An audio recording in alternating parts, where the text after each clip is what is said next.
करेंगे जिस तरीके से भारतीय जनता पार्टी की तरफ से अनेक अनेक दावे किए जा रहे हैं और अनेक अनेक से घोषणा किए जा रहे हैं। तमाम से ये चुनावी लोग बताते हैं कि चुनावी जुमला भी है। हालाँकि इस पे क्या सच्चाई है, यहाँ पे राजीव राय जी भी हैं, उनसे भी बातचीत करेंगे, इनकी क्या प्रतिक्रिया है। जिस तरीके से देखा जाए तो 26 तारीख है, 26 तारीख को जो प्रधानमंत्री की यहाँ पे आगमन है और लोग बता रहे हैं कि प्रधानमंत्री अब आएँगे तो कुछ और सौगात दे कर के जाएँगे, जिससे कि घोसी का जो सीट है, उनके आने से कुछ प्रभावित होने वाला है और उनके हित में कुछ चुनाव का असर जाने वाला है। तो सबसे पहले आपका स्वागत है। तौलिया ला दो। धन्यवाद। वो प्रधानमंत्री जी का बहुचर्चित सौगात बिहार वाला याद होगा ना आपको? 50,000 करोड़, 70,000 करोड़, 1 लाख करोड़, 1.25 लाख करोड़, वही हाल होगा। ये राजीव राय का समाजवादी पार्टी का खौफ है कि आपने लिस्ट अधूरी बताई उन्होंने, मैं पूरा कर देता हूँ। प्रधानमंत्री जी 26 को, मुख्यमंत्री जी 27 को, गृह मंत्री जी 28 को, रक्षा मंत्री जी 29 को। ये राजीव राय का समाजवादी पार्टी से भयंकर हार का खौफ है, पहली बात। दूसरी बात, प्रधानमंत्री जी को भी पता था मजबूरी में उनके पार्टनर के उम्मीदवार है, आना पड़ा। उनको पता था कि अगर इस उम्मीदवार के नाम पर अगर हम यहाँ आएँ तो शायद भारतीय जनता पार्टी के कार्यकर्ता भी नहीं पहुँचे, इतने गुस्से में उन गालियों को सुनकर। इसलिए उन्होंने घोसी को, बलिया, घोसी, सलेमपुर तीनों का क्षेत्र बनाकर यहाँ आ रहे हैं कि कम से कम बाहर से तो भीड़ आ जाए तो उनकी बेइज्जती ना हो। कोई फर्क नहीं पड़ने वाला है। जिस तरीके से देखा जाए तो ओम प्रकाश राजभर कहते हैं कि हमारे सहयोग से भारतीय जनता पार्टी को 80 सीट मिलेगी उत्तर प्रदेश से और देश में जो 400 पार का नारा है वो तो साकार होगा ही। इसमें अहम भूमिका रहेगा यूपी का, जो कि 80 सीट मिलेगा और उनका बहुत बड़ा ये दावा है। अपनी सीट बचा ले भाई, जमानत जब्त हो रही है, उनका सहयोग क्या करें। उनके सहयोग से 2022 का चुनाव जब हम लोग लड़े थे तो घोसी विधानसभा में उनके सहयोगी के साथ हमारी जीत केवल 21,000 वोटों की थी। और 2023 में जब उपचुनाव हुआ, दोनों कास्ट कम्बिनेशन चला गया उधर, तो हमारी जीत 45,000 की हो गई।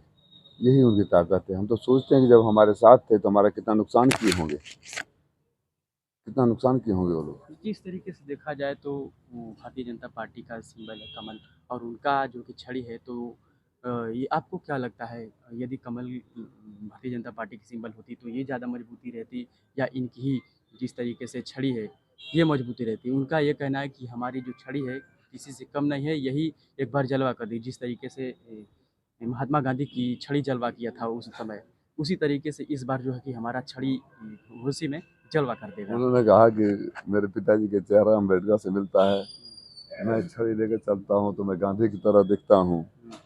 अब देखिए क्या क्या होता है। अब इस तरह के बयानों पर आप मेरे से प्रतिक्रिया लेना चाहते हैं। आपको पता है कि यहाँ से छड़ी लड़ी थी 19 में, पिछले चुनाव में, तो सिर्फ 39,000 वोट मिले थे पूरे लोकसभा में, यानी एक विधानसभा में 10,000 वोट भी नहीं मिले थे। यही तो हैसियत है। उसके बाद आप क्यों कमेंट लेते हैं? आप पत्रकार साथी को तो सब कुछ पता होगा। वो कहते हैं कि वो दौर दूसरा था, अब एनडीए का गठबंधन है और एनडीए में भारतीय जनता पार्टी का सहयोग है और सबका साथ सबका विकास जो नारा है उससे हम प्रभावित होकर के एनडीए में शामिल हुए और उसका असर साफ घोसी में देखने को मिलेगा और एक बार फिर भारतीय जनता पार्टी की सरकार बनेगी, ऐसा हो रहा है। पत्रकार साथियों, जो इस नारे की बात कर रहे हैं, नारा 2014 से है, जब देश का सबसे बड़ा झूठा मोदी और शाह को बता रहे थे, गुजरात भेजने की बात कर रहे थे, जोगी से भीख मंगवाने की बात कर रहे थे, महेंद्र पांडे को माँ बहन की गालियाँ दे रहे थे, कार्यकर्ताओं को जूते मारने की बात कर रहे थे, तब भी यही नारा था।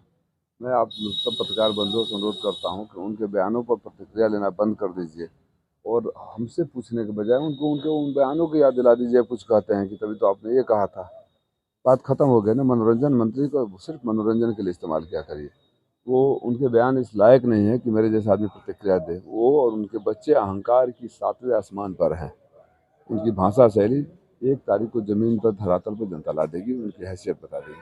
आप कह रहे हैं कि मनोरंजन मंत्री हैं, वो बाकायदा मंत्रिमंडल में शामिल हैं और पद भी मिला है और उनके बेटे जो हैं कहते हैं कि इनके साथ कोई समाज खुल करके नहीं है। जिस तरीके से स्वदेश स्वाभिमान पार्टी के लोग जुड़े हैं उन पे वो भरोसा कर रहे हैं। सच ये है कि इनके साथ कोई राजभर समाज के लोग हैं ही नहीं, बस ये लोग हवा बना रहे हैं। यार क्यों उनके बयानों पर, है क्या वो आदमी? वो मैंने है क्या? कैबिनेट में, तो कैबिनेट में उधर डकैती करवाओगे, चोरी कराओगे, छिनैती कराओगे? क्या बोला था भाषण में यहाँ खड़ा होकर कि कोई गाड़ी जा रही है तो लूट लो, 10 लाख हो तो 1 लाख रुपये घूस दे दो।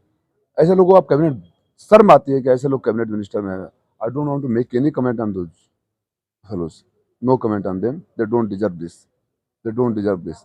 और आप लोगों को मैं बोल रहा हूँ कि ऐसे आदमियों के बयान पर मेरी प्रतिक्रिया लेना बंद कर दो। मुझे आई एम नॉट कम्फर्टेबल ऐसे, मतलब आप पत्रकार साथी हो यार, लोकतंत्र के चौथे स्तंभ, आईना दिखा दिया करो ना। पत्रकारिता का क्या काम है? आईना दिखा दो राजीव राय को, राजीव राय कुछ बोलते हैं तो आईना दिखा दिया करो, गालियों को सुना दिया करो, उनके बयानों को सुना दिया करो, उन्हें तब क्या कहा था, अब क्या कहा था, पूछ लिया करो कि किसकी औलाद है। आप ही ने तो कहा था, हमने तो नहीं कहा था। माँ बाप तो उनके पूजनीय हैं, सबके माँ बाप पूजनीय हैं।